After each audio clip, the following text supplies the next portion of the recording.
आज के वीडियो में नो कॉस्ट ईएमआई समझते हैं। अगर आपके पास क्रेडिट कार्ड है या आप ऑनलाइन शॉपिंग करते हैं तो आपने नो कॉस्ट ईएमआई ऑप्शन ज़रूर देखा होगा। मोबाइल खरीद रहे हैं, लैपटॉप खरीद रहे हैं या कोई महंगा सामान खरीद रहे हैं, वहाँ पे लिखा होता है नो कॉस्ट ईएमआई अवेलेबल। अब सवाल ये है कि आखिर ये नो कॉस्ट ईएमआई होती क्या है? क्या इसमें सच में कोई इंटरेस्ट नहीं लगता? और अगर इंटरेस्ट लगता तो फिर बैंक को फ़ायदा कैसे पहुंचती है? बैंक कैसे इंटरेस्ट लेती है? यहाँ पे तो नो कॉस्ट ईएमआई लिखा है। चलिए इसे एक बहुत सिंपल एग्जांपल से समझते हैं। मान लीजिए मैंने एक मोबाइल फ़ोन खरीदा 30,000 रुपये में। अब इस मोबाइल पर मुझे 6 महीने की नो कॉस्ट ईएमआई मिल रही है।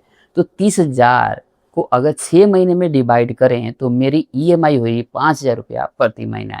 यानी 6 महीना तक मैं 5,000 की ईएमआई दूँगा और 5,000 की 6 ईएमआई यानी कुल 30,000 रुपया मुझे देना होगा। तो देखने में तो बहुत सिंपल है। मैंने 30,000 का मोबाइल लिया और 6 महीने में 30,000 ही पे किया।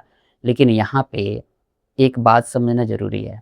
नॉर्मली जब आप ईएमआई लेते हैं तो बैंक उस ईएमआई पे इंटरेस्ट चार्ज कर सकता है। लेकिन नो कॉस्ट ईएमआई में उस इंटरेस्ट कॉस्ट को आमतौर पर ब्रांड या मर्चेंट की तरफ से डिस्काउंट या कैशबैक के ज़रिए एडजस्ट किया जाता है। यानी आपसे नहीं लेगा। यानी इंटरेस्ट का कॉस्ट जो होता है ऑफ़र और स्ट्रक्चर के हिसाब से उसका बेनिफिट आपको मिल जाता है। आपको अलग से इंटरेस्ट नहीं पे करना पड़ता। इसी वजह से इसे नो कॉस्ट ईएमआई कहते हैं। अब यहाँ पर एक और चीज़ है जिसको आपको ज़रूर देखना चाहिए। प्रोसेसिंग फ़ी हर बैंक में प्रोसेसिंग फ़ी हो ऐसा भी ज़रूरी नहीं हो। कुछ ऑफ़र में प्रोसेसिंग फ़ी नहीं होती है और कुछ में हो सकती है। मान लीजिए प्रोसेसिंग फ़ी अगर 300 रुपये आता है, कोई बैंक चार्ज करती है तो उस पे जीएसटी भी लेगा 18% जो मिला कर के ₹54 जीएसटी के साथ-साथ प्रोसेसिंग फ़ी प्लस जीएसटी ₹354 होगा। इसीलिए नो कॉस्ट ईएमआई देखते समय सिर्फ़ आपको नो कॉस्ट दे कर के आगे नहीं बढ़ना है, यही देखकर नई खरीदारी करना है। एक बार नीचे जाइएगा और आपको चेक करना है कि प्रोसेसिंग फ़ी और एप्लीकेबल जीएसटी कितना है। अब यहाँ पर एक और इंटरेस्टिंग चीज़ है, मान लीजिए वही मोबाइल 30,000 का है। अब अगर मैं इसका पूरा पेमेंट अभी करता हूँ तो मुझे कोई डिस्काउंट मिल रहा है और मोबाइल मुझे 28,500 में मिल रहा है। दूसरी तरफ देखें तो नो कॉस्ट ईएमआई लेने पर मेरा टोटल पेमेंट करीब 30,000 हो रहा है। तो अगर मेरे पास 28,500 अभी अवेलेबल है तो मैं क्या करूँगा? मुझे क्या करनी चाहिए? मेरे हिसाब से पूरा पेमेंट करनी चाहिए। पहला वाला ऑप्शन देखूँगा क्योंकि वहाँ मुझे 1,500 का तो डिस्काउंट मिल रहा है।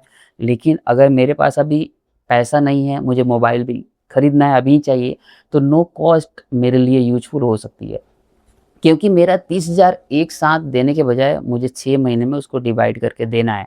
तो यहाँ पे आपको क्या देखना है, ईएमआई कितनी है, ये देखने के साथ-साथ टोटल कितना पेमेंट हो रहा है, ये भी देखना है। क्योंकि कई बार हम सिर्फ़ 5,000 की ईएमआई देखते हैं और सोचते हैं कि 5,000 तो आराम से दे देंगे। लेकिन असली चीज़ है कि अगले 6 महीने तक हर महीने ₹5,000 आपकी इनकम से कटेगी। अब एक छोटी-सी बात और, अगर आपने नो कॉस्ट ईएमआई ली, तो ड्यू डेट पे ईएमआई ज़रूर पे करना पड़ेगा। अगर ईएमआई लेट होती है तो बैंक के रूल्स के हिसाब से लेट पेमेंट चार्जेज़ और एप्लीकेबल इंटरेस्ट लग सकता है। इसका असर आपको क्रेडिट प्रोफाइल पे भी पड़ेगा। इसीलिए नो कॉस्ट ईएमआई का मतलब ये नहीं कि पेमेंट लेट करने पे कोई चार्जेज़ बैंक नहीं लगाएगा, ज़रूर लगाएगा। मान लीजिए मैंने 6 महीने की ईएमआई ली थी और 3 महीने में मैंने कुछ पैसे दिया और चौथे महीने मेरे पास पैसा आया और उससे मैं इसे बंद भी करना चाहूँ। अब सोचा कि ईएमआई अभी ख़त्म ही कर देता हूँ, तो यहाँ पे प्री क्लोज़र और फोर क्लोज़र करके चार्जेज़ होता है, वो बैंक चार्ज कर सकती है। ये चार्ज हर बैंक और ईएमआई ऑफ़र के हिसाब से अलग-अलग हो सकता है। इसीलिए अगर आप ईएमआई बीच में बंद करना चाहते हैं, तो पहले आपने बैंक की टर्म्स चेक करना है। अब एक बहुत सिंपल तरीका है जिससे आप नो कॉस्ट ईएमआई को समझ सकते हैं। जब भी कोई प्रोडक्ट खरीदें, ये 4 चीज़ें आपको देखना है। पहली, फुल प्राइस कितना है उस प्रोडक्ट का। दूसरी, आपको चेक करना है नो कॉस्ट ईएमआई में टोटल पेमेंट कितना पेएबल है। तीसरी, प्रोसेसिंग फ़ी और जीएसटी कितना है।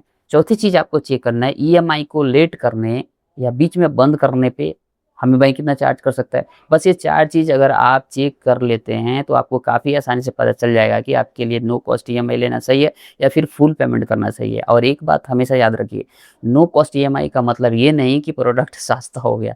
30,000 का मोबाइल है, 5,000 ईएमआई लेने पर भी मोबाइल 30,000 का ही है। बस पेमेंट को 6 महीने में डिवाइड कर दिया जाता है यहाँ पे। इसीलिए ईएमआई छोटा दिखाई दे रही है। तो यही देख कर के आपको केवल प्रोडक्ट नहीं खरीदना है, पहले आपको ये देखना है कि उस प्रोडक्ट की ज़रूरत है या नहीं है, और फिर ये देखिए टोटल आपकी जेब से कितना पैसा जा रहा है। अगर कैलकुलेशन आपके फ़ेवर में है, ईएमआई आराम से मैनेज हो रही है, तभी नो कॉस्ट ईएमआई का फ़ायदा लेना चाहिए। तो अब जब भी आप कोई मोबाइल या दूसरा महँगा सामान खरीदेंगे, आपको नो कॉस्ट ईएमआई दिखाई दे, तो सिर्फ़ नाम देखकर फैसला मत करिए।